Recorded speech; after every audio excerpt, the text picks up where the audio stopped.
Sir recent డేస్‌లో నరాల weakness అనేది చాలా మందికొస్తుంది.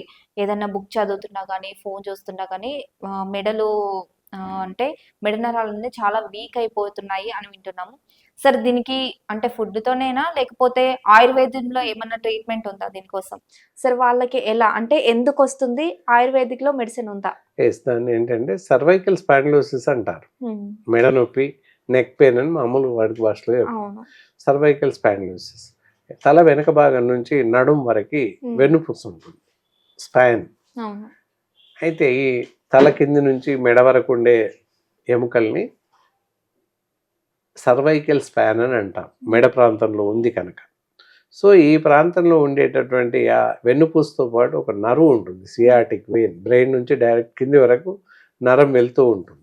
ఓకే. సో ఎప్పుడైతే కొన్ని సందర్భాల్లో అసందర్భమైనటువంటి కదలికలు మన నార్మల్గా కదలలేక అనుకోని పరిస్థితుల్లో స్ప్రింగ్ లాగా ఉంటుంది, పైకి కిందికి వెళ్తుంది స్పాన్. కానీ కొన్ని సందర్భాల్లో పైకి వెళ్ళిపోయి మళ్ళీ కిందికి ఇలా ఉండి ఇలా పడేటప్పుడు పక్కకు వస్తుంది ఒక్కోసారి. సో డిస్ఫంక్షన్స్ ఆఫ్ స్పాన్ ఈ మెడ ప్రాంతంలో జరుగుతుంది. అలా జరిగినప్పుడు మెడ నొప్పి వచ్చే అవకాశం ఉంది. అదొక కారణం.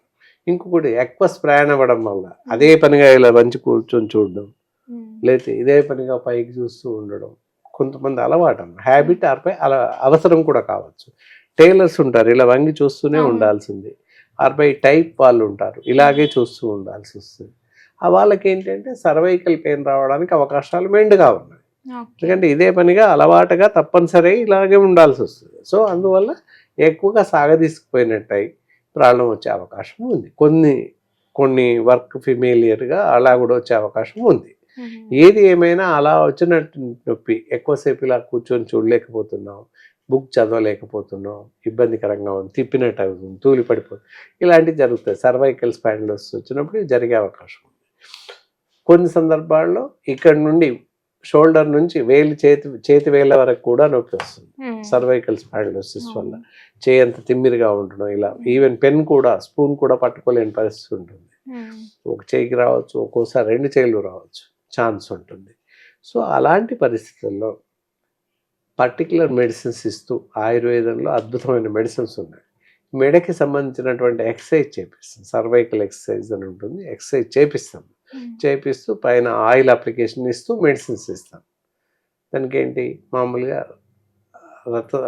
రస్నాది గుగ్గులు అనే ట్యాబ్లెట్స్ ఉంటాయి. అవి డోసేజ్ చూసుకుంటే వాళ్ళ శరీరానికి అవసరం ఉన్నట్టు ఆ మెడిసిన్స్ ఇస్తాము. అండ్ యాజ్ వెల్ యాజ్ మహావాత విధ్వంసి అని ఉంటాయి. ఈ 2 రకాల మెడిసిన్స్ ఇస్తూ ఇంకా ఏమైనా అవసరం ఉంటే ఇచ్చి తగ్గిస్తాం. అలా తగ్గడానికి బెస్ట్ ఆఫ్ బెస్ట్ మెడిసిన్స్ ఉన్నాయి సర్వైకల్కి. దానివల్ల ఇప్పుడు మనం చెప్పిన లక్షణాలన్నీ, ఏది చేయి తిమ్మిరి రావడం, లేకపోతే ఎక్కువసేపు కూర్చోలేకపోవడం, బుక్ చదవలేకపోవడం, ఇవన్నిటి అవలక్షణాలు ఏవైతే ఉన్నాయో అవన్నీ కూడా తగ్గిపోతాయి. ఓకే.